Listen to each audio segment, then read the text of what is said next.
आज के हमारे मुख्य अतिथि शाश्वत वशिष्ठ हैं। कि जो भगवत गीता है वो इन 700 श्लोकों के भीतर है। और एक दिन भारत के राष्ट्रपति भी बने। वो कहते थे कि मेरा जो मजहब है, मेरी थॉट्स हैं, स्कूल ऑफ थॉट्स हैं, जो मेरी अंडरस्टैंडिंग है वो इस्लामिक है। स्टूडेंट लाइफ में डिसिप्लिन का मतलब डिसिप्लिन है। सबसे ज्यादा मिस इंटरप्रिटेड श्लोक है कर्मण्यवादी कारस्ते माँ फलेषु कदाचन माँ कर्म फल हेतुर्बुरे माते संगोष्ठ अकर्मणी। जो कोई संसार में ऐसा पैदा नहीं हुआ जो आपको असफल करार कर सके। आप सफल होंगे और उस सफलता में भगवान आपके साथ है।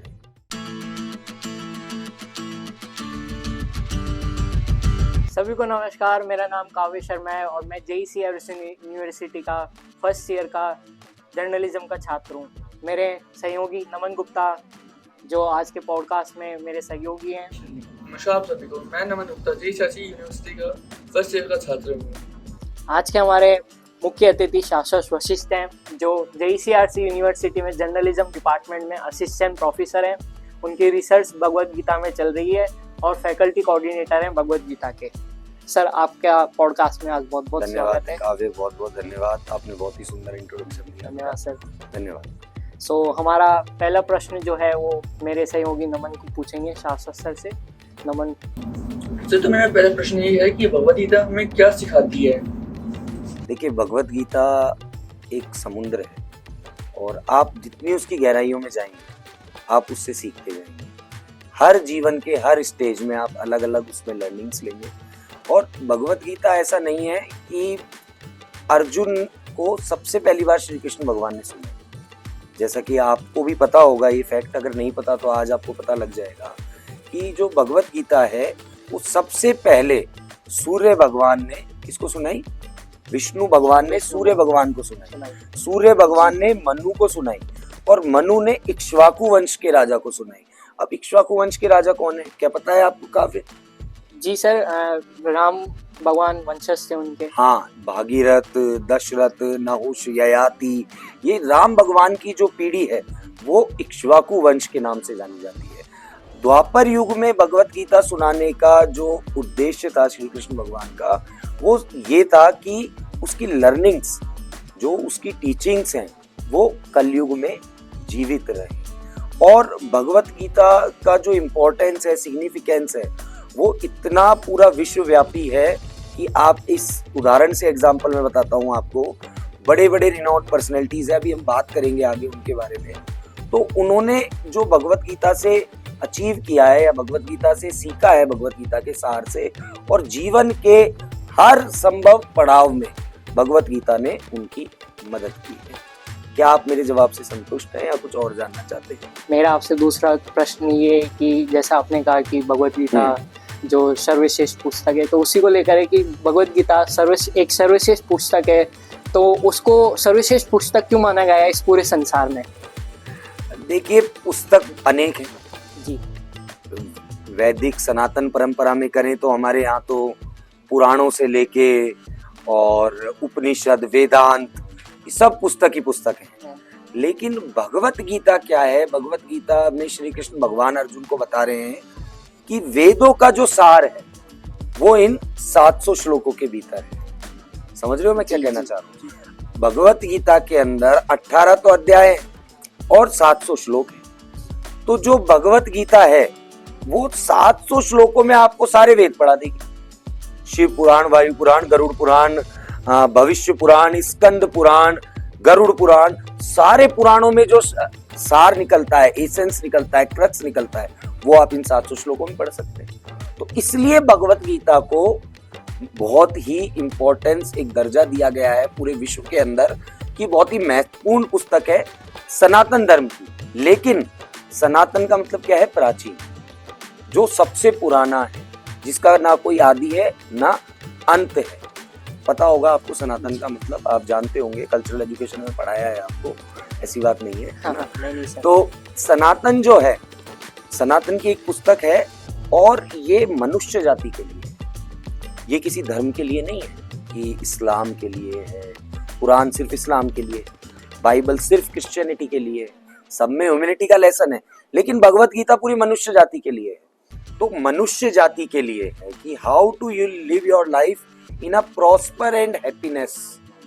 जी। जो क्रक्स है गीता का वो यही सिखाता है कि मनुष्य को अपने कर्म करते हुए कैसे लाइफ जीनी चाहिए जिससे किसी का नुकसान ना हो और खुद का अच्छा और वेलबींग, सबसे बढ़िया मेंटल वेलबींग को डेवलप रखता है। तो आप और कुछ पूछना चाहे काव्य इसके बारे में तो आप पूछ सकते हैं, वरना मैं आपको एक उदाहरण दूंगा 3-4। जैसे कि आपने रॉबर्ट ओपेनहाइमर का नाम सुना है?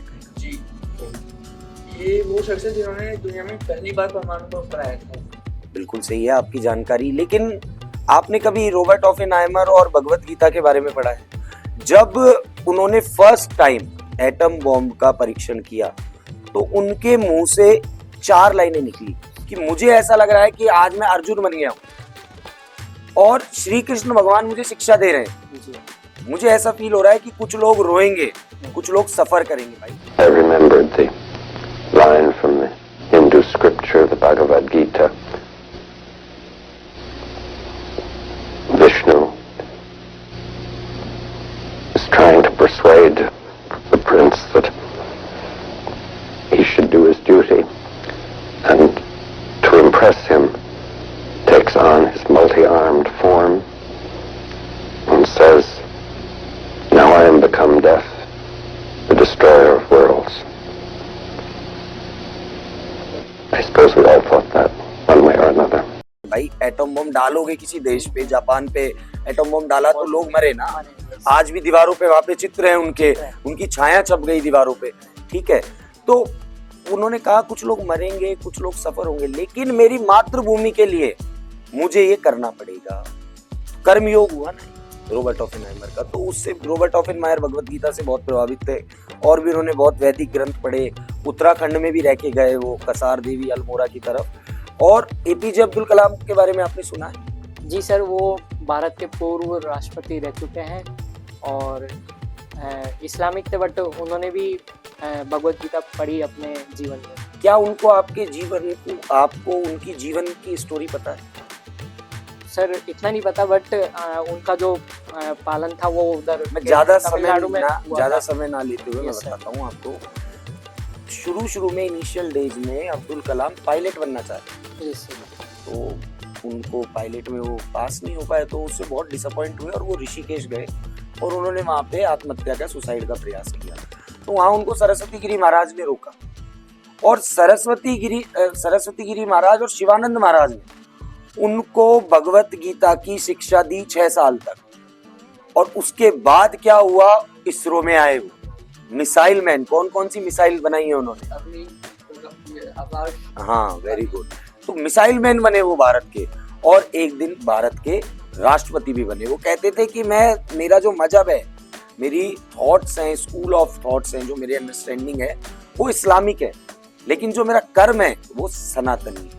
सुनीता विलियम्स को आप जानते होंगे। जी सर। सुनीता विलियम्स जब स्पेस में गई तो उन्होंने क्या कहा कि मैं अपने साथ गणेश जी की मूर्ति, एनडीटीवी और बहुत सारे बीबीसी पे न्यूज पढ़ी है, न्यूज की आपको एक बाइट पढ़ी है तो आप देख सकते हैं। तो उन्होंने ये कोट किया कि गणेश जी और भगवत गीता में अपने साथ लेके गई और भगवत गीता के श्लोक पढ़ती थी। मेट्रोमैन श्रीधरन, सुना है आपने मेट्रोमैन श्रीधरन के बारे में?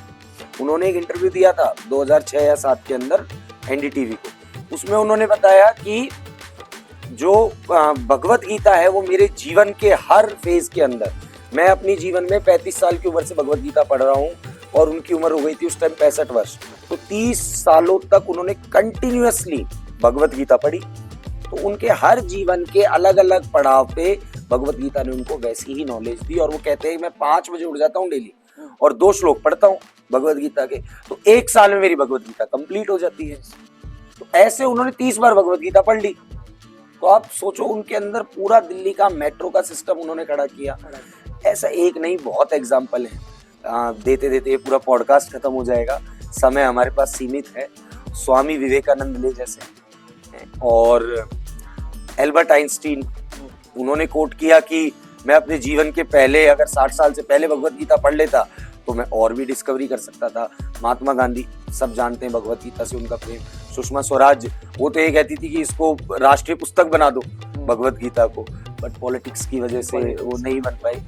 तो ये सब लोग इससे इतने इन्फ्लुएंस हुए, तो आप लोगों को भी कुछ शिक्षा लेनी चाहिए। जी सर। जी, आगे बताइए काव्य, आप मेरे से क्या पूछना चाहते हैं? सर आगे बढ़ते हैं पॉडकास्ट में और प्रश्न पूछते हैं कि आजकल के जो बच्चे या युवा जेन जी जो आज कॉलेज लाइफ एक्सप्लोर करते हैं, तो उसमें डिसिप्लिन, स्ट्रेस, टाइम मैनेजमेंट या अनुशासन नहीं हो पाता, तो ये कैसे भगवद गीता से रिलेट कर पाते हैं? क्योंकि आप भी बच्चों को भगवद गीता पढ़ाते हैं, तो इस पर आपके थोड़े विचार प्रकट कीजिए। देखिए, भगवद गीता जो है वो मैंने आपको जैसे पहले बताया कि हर फेज में मदद करेगी, और जब हम बच्चों को पढ़ाते हैं तो इसके अंदर हम 4 योगों की जानकारी देते हैं बच्चों को। भगवद गीता के अंदर ये राजयोग भी है, बहुत सारे अलग अलग योग हैं अलग अलग अध्याय में, बट 4 योग है वो मेन है। जो पहला है वो है ध्यान योग, जो दूसरा है वो है कर्म योग, और तीसरा है वो ज्ञान योग और भक्ति योग। अब हम बात करते हैं टाइम मैनेजमेंट, स्ट्रेस, और आजकल के छोटे छोटे बच्चों में मेरा भतीजा है, वो 7th क्लास में है, वो मेरे से कहता है मेरे को चाचू एंजाइटी है। मैंने कहा यार हम 32 साल के हो गए, हमें आज तक ही एंजाइटी नहीं है, आज तक ही हम डिप्रेशन में नहीं गए। तो ये जो शब्द हैं ये बच्चों को कहीं ना कहीं से मानसिक विकारों की ओर लेके जा रहे हैं, विकार मतलब मानसिक रोगों की ओर लेके जा रहे हैं, और भगवत गीता उनका सॉल्यूशन हो सकती है। और वो कैसे होगी कि घर में पेरेंट्स ओटीटी ना दिखाएं, क्योंकि जो ओटीटी है वो बच्चों की विवेक को, सोचने समझने की शक्ति को सिर्फ 3 चीजों पे फोकस कर रहा है। पहली क्या है, नेटफ्लिक्स में आपने देखा होगा सेक्स, क्राइम, वायलेंस। ओटीटी पे सेक्स, क्राइम, वायलेंस के अलावा कुछ दिखाई नहीं जाता। भगवत गीता के अनुसार श्री कृष्ण भगवान ने हर इंसान के अंदर 3 गुण बताए। पहला कौन सा है? पहला है सत्वगुण, रजस और तमस, है ना। तो सात्विक गुण तो आपके अंदर डेवलप ही नहीं होंगे। आप सारे दिन सेक्स, क्राइम, वायलेंस देखेंगे, इंस्टाग्राम की रीलों पे क्या दिखता है आजकल? यही दिखता है ना, और कुछ नहीं है। तामसिक गुण आपके अंदर आते जा रहे हैं, तो आप सत्व पे कैसे जाओगे? और जो आदमी सत्व गुण में रहेगा, टाइपोलॉजी ऑफ 3 गुण कृष्ण भगवान ने बताया है, जो आदमी सत्व गुण के रास्ते पे चलेगा, जो अच्छे गुणों पे रास्ते पे चलेगा, उसके दिमाग के अंदर कभी गलत विचार नहीं आएंगे, वो कभी हतोत्साहित नहीं होगा। जैसे श्री कृष्ण भगवान एक श्लोक में बता रहे हैं, दुखेश अनुदिग्मना सुकेश विगत स्पृहा वीत राग भय क्रोध स्थित धीर मुनि रुच्यते। यानी इसका देखो मैं आपको सिंपल अर्थ बता दूंगा, हम इतने संस्कृत कॉम्प्लिकेशन में नहीं जाते, आपको भी समझ नहीं आएगा और मैं भी इतना नहीं समझा पाऊंगा कि बच्चे कुछ भी डाउनफॉल आया उनके जीवन में तो वो उस डाउनफॉल को ही लेके चलते रहे कि मैं फेल हो गया, तो वो पूरे 6 महीने तक वही कैसेट बजाएंगे, मैं फेल हो गया, मैं फेल हो गया, मैं फेल हो गया। वो आगे मूव नहीं करना चाहते, मेहनत नहीं करना चाहते, उनको परोस ज्यादा पैम्पर हो गए ना। वो आपने राजा परीक्षित वाली कहानी सुनी है क्या? कि कलयुग जब आ रहा था तो राजा परीक्षित ने क्या देखा कि गाय का जो बछड़ा है उसको गाय ऐसे चाट रही है कि उसकी खाली उतार दी। तो बच्चों को पेरेंट्स इतना पैम्पर कर रहे हैं, इतना पैम्पर कर रहे हैं, ओवर पैम्पर कर रहे हैं कि वो हल्का सा झटका ही नहीं झेल सकते अपने जीवन में। तो भगवत गीता उनको ये शक्ति देगी निश्चित 100%। मैं इस नाम पे साइन करके दे देता हूँ, साल भर अगर कोई व्यक्ति भगवत गीता पढ़ लेगा तो उसके अंदर उसको ड्रास्टिकल चेंज मिलेगा, यानी एकदम से चेंज मिलेगा उसके अंदर से। उसका अंदर जितना परफॉर्मेंस है, देखो ईश्वर का मतलब क्या है, भगवान ने आत्मा और परमात्मा 2 चीजें बनाई है। आत्मा आपके अंदर है, परमात्मा जिसने आपके अंदर आत्मा डाली। परमात्मा उसे आप शंकर कह लो, उसे आप ब्रह्मा कह लो, उसे आप विष्णु कह लो, उसे आप राम कह लो, श्री कृष्ण कह लो, किसी भी चीज में डिफाइन कर सकते हो आप, है ना। तो परमात्मा है, ठीक है। तो परमात्मा और आत्मा, तो जितनी परमात्मा में शक्ति है ना उतनी आपकी आत्मा में, समझ लो। भगवान ने हर मनुष्य के अंदर सेम शक्ति बनाई है, लेकिन आप अपने विचारों से, आप अपनी सोच से, आप अपने रहन सहन से, आप अपने आसपास के एनवायरनमेंट से उस शक्ति को कभी जान ही नहीं पाते। तो वो शक्ति को आपको कौन जनवाई? भगवत गीता। ठीक है, और बताओ काव्य। सर और तो हम पॉडकास्ट में आगे बढ़ते हैं। मैं अपने सहयोगी से बोलना चाहूँगा कि नमन आप सर से कुछ प्रश्न करना चाहें। तो जो सवाल है, ये जो OTT जो चैनल्स आजकल के जो युवा देख रहे हैं उसमें और भगवद गीता में क्या फर्क है? देखो, आप पहले तो सबसे बड़ी बात यह है कि OTT और भगवद गीता को कभी कंपेयर नहीं कर सकते। OTT आज है कल नहीं, भगवद गीता है, थी और रही, क्योंकि वो ईश्वर की वाणी है, वेदों का क्रक्स है, वो वेदों का सार है, जो 700 श्लोक है उसके अंदर। देखिए ओटीटी मैंने पहले भी बता दिया, काव्य ने मेरे से प्रश्न पूछा था, उसी में मैंने उत्तर दिया। एक श्लोक है भगवत गीता के अंदर, आवृतम ज्ञान मेतेनम ज्ञानीनो नित्य वैरिना काम रूपेन कौन्तेया दुष्पुरे अनलेन च। आवरण का मतलब क्या होता है? काव्य बताएं आप मुझे, आवरण का मतलब क्या होता है? आवरण का मतलब ढक देना, किसी चीज को ढक देना। आवृतम ज्ञान मेतेनम यानी ज्ञान के ऊपर आवरण डाल देता है। कौन डालता है आवरण? कृष्ण भगवान बता रहे हैं श्लोक के अंदर, आवृतम ज्ञान मेतेनम ज्ञानीनो नित्य वैरिना, यानी ज्ञानी पुरुष के आवरण डाल देता है ज्ञान पे और वो उसका दुश्मन है ना। काम रूपेन कौन्तेया यानी काम के रूप में आता है। और दुष्पुरे अनलेन च, अनलेन का मतलब संस्कृत में होता है अग्नि, और दुष्पुरेन मतलब कि ऐसी अग्नि जो कभी बुझती नहीं। आपने देखा यज्ञ में अपन करते स्वाहा तो वो अग्नि फड़फड़ाती है। लस्ट का मतलब केवल सेक्स डिजायर नहीं है। Every statement which is outside your goal is known as lust. आप स्टूडेंट लाइफ में आपके घर वालों ने आपको यहाँ पढ़ने भेजा है और काव्य जी तो कॉलेज ही नहीं आ रहे, काव्य जी डिटेन हो रहे हैं, काव्य जी तो 3rd पे 4th पे जीवन चल रहा है, काव्य जी का आराम से वहाँ चाय पी रहे हैं। ऐसे दोस्त हैं जो नाइट आउट करा रहे हैं उनको बढ़िया आराम से, काव्य जी को, काव्य जी से कह रहे हैं क्या करेगा क्लास, क्या असली लाइफ तो क्लब में है, पब में है, नाइट आउट में है, थड़ियों पे है। तो ये गलत है। आपके पेरेंट्स आपको भेज रहे हैं यहाँ पे पढ़ने के लिए भेज रहे हैं और आपका जो प्राइमरी ऑब्जेक्टिव है वो क्या है? पढ़ाई। मस्ती मौज मस्ती हमने भी हमारे जीवन में की है, लेकिन लिमिट में, लिमिटलेस मत हो, वरना क्या होगा? आवरण आ जाएगा आपके ज्ञान के ऊपर, समझ रहे हो? ढक जाएगा, काम के रूप में आएगा और ऐसी अग्नि है कि बुझेगी। आज नमन से भवानी हमारा कैमरामैन है जो, भवानी ने कहा कि भाई चल नमन तेरे को मैं चौधरी पे लेके चलता हूँ और अपन वहां आराम से बढ़िया चाय सिगरेट पियेंगे और शाम को अपन पब जाएंगे। तो नमन तो यार कैसा क्या दोस्त है मेरा यार, बताओ मुझे, तो फुल एंजॉय करा रहा है, फुल मस्ती करा रहा है ना। तो नमन 1 दिन गया भवानी के साथ, 2 दिन गया, 3 दिन गया, 4थे दिन नमन कहेगा भवानी से तू चल मेरे साथ। समझ गए? भवानी नहीं कहेगा 4थे दिन इससे, भवानी ने तो इसको ले गया एक बार गलत रास्ते पे, अब ये कहेगा उससे कि तू चल। दुष्पुरे अनलेन चा कि ऐसी अग्नि है जो बार बार फड़फड़ाती है। और तामसिक जो कर्म होते हैं, जो नेगेटिव चीजें होती है, वो आपको ज्यादा अट्रैक्ट करती है, क्योंकि कलयुग के अंदर नेगेटिव चीज अट्रैक्ट नहीं करेगी। सतयुग तोड़ना चल रहा है, कलयुग ही चल रहा है। आपने देखा है कोई भी बड़ा साधु संत है, ये नहीं जो आसाराम बापू, राम रहीम, ये साधु संत नहीं जो हिमालय की वहां पड़े गुफाओं में, गंगोत्री में, तपोवन में वहां तपस्या कर रहे हैं, वो संत पैसे से दूर है। और आपको सबसे बड़ा जीवन के अंदर आप पढ़ क्यों रहे? पैसा कमाने के लिए। तो आपको पैसा ही सबसे बड़ा लग रहा है ना इस समय, लेकिन ऐसा नहीं है। कलयुग ये आपको दिखा रहा है कि जो आदमी नेगेटिव है, शराब पीता है, कल्चर पार्टी करता है, पैसा है, गाड़ियां हैं 10-10, वही महान है। ऐसा नहीं है, ये कलयुग आपको दिखा रहा है।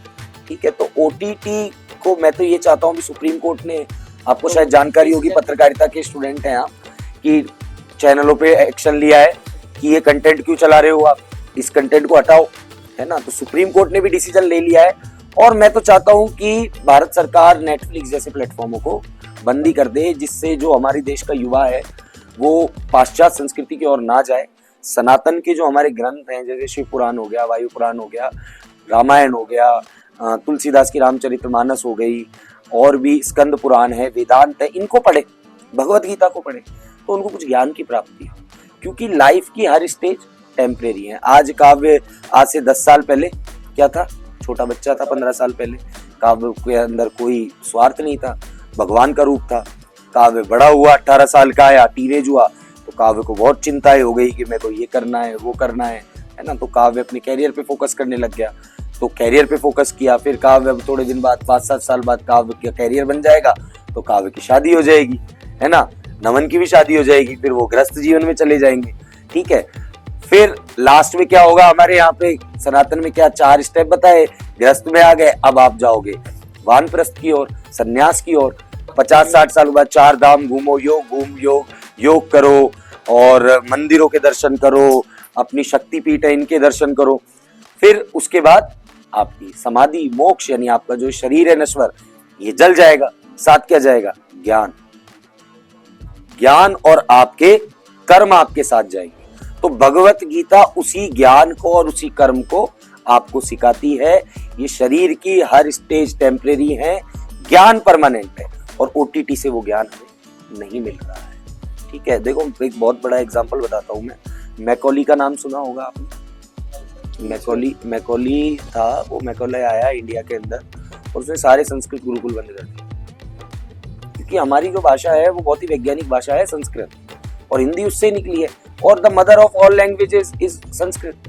अरेबिक भी, पर्शियन भी, उर्दू भी, सारी भाषाएं संस्कृत से बनी है। कोई ऐसी भाषा नहीं है संसार के अंदर जो संस्कृत से नहीं बनी। देवनागरी थी, देवनागरी देवों को समझ आती थी, सरल संस्कृत बनी बात, जो आम जन की भाषा बनी। तो वो गुरुकुल को बंद कर दिया उसने, और हमारे दिमाग में ऐसा पर्दा डाला कि इंग्लिश ही सब कुछ है, और कॉन्वेंट स्कूल, मिशनरीज स्कूल इनको प्रमोट करने लगे और चलाने लगे। तो संस्कृत हमारा जो कल्चर था, संस्कृत और हिंदी हमारे जाती रही। और साउथ में तो ऐसे लोग हैं जैसे तमिल भाषा, मलयालम भाषा अलग अलग है, संस्कृत भी आती है उनको। नॉर्थ वालों को तो बिल्कुल ही संस्कृत नहीं आती, वो तो पूरे अंग्रेज बन चुके हैं इस टाइम। तो इस भाषा को ना सीखने से हमें ये हुआ, अब हम भगवत गीता खोलते तो उसमें श्लोक आते हैं, तो आप डर जाओगे संस्कृत देख के, जबकि आपके जो फोर फादर्स है उन्होंने संस्कृत ही पढ़ी है।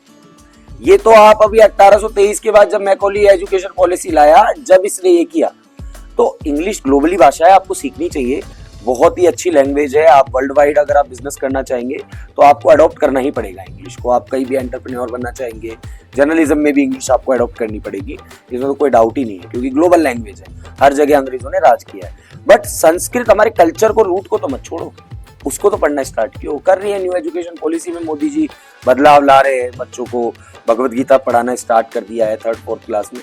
तो धीरे धीरे बदलाव होंगे, और हम चाहते हैं कि आने वाला युवा हो, जो मेरा पर्सनल ये मानना है, मैं ये चाहता हूँ कि ये ओटीटी की फिक्शन वाली दुनिया से बाहर निकले, वास्तविक संसार में आए, वास्तविक संसार के चैलेंजेस को फेस करे, टाइम को मैनेज करे, शेड्यूल को मैनेज करे।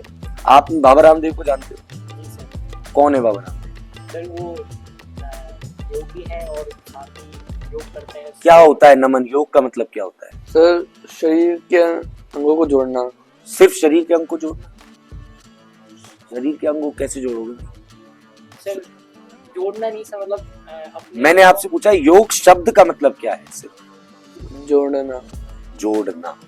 बाबा रामदेव क्या करता है? सुबह सुबह भागता है, दौड़ता है, प्राणायाम करता है, अनुलोम विलोम करता है, आसन करता है। क्यों करता है?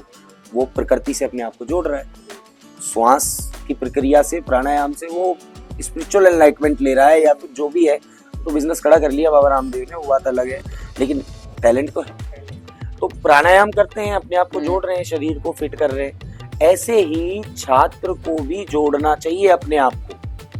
ये नहीं कि रात में 4 बजे तक तो नेटफ्लिक्स देख रहा है, Amazon प्राइम चल रहा है, और सुबह 12 बजे उठ रहा है।